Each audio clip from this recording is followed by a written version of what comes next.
മുഹറം 10, ബറാത്ത്, പിന്നെ 27 അങ്ങനെയൊക്കെ പ്രത്യേക ദിവസങ്ങളിലൊക്കെയാണ് ഞങ്ങൾ ഉണ്ടാക്കുക. എന്നിട്ട് ഞങ്ങൾ അടുത്ത വീട്ടുകാർക്കൊക്കെ കൊടുക്കും.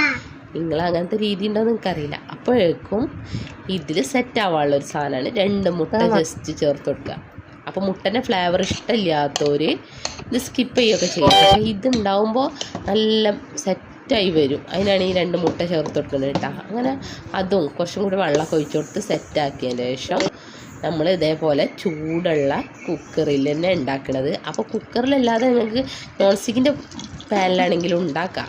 പക്ഷേ നല്ല ചുവട് കട്ടിയുള്ള ഒരു പാത്രത്തിൽ തന്നെ ഉണ്ടാക്കാൻ ശ്രമിക്കണം. കാരണം കലത്തപ്പം എന്ന് വെച്ചാൽ കുറച്ചധികം ഒരു കട്ടിയിൽ വരുന്ന ഒരു അപ്പമാണ്.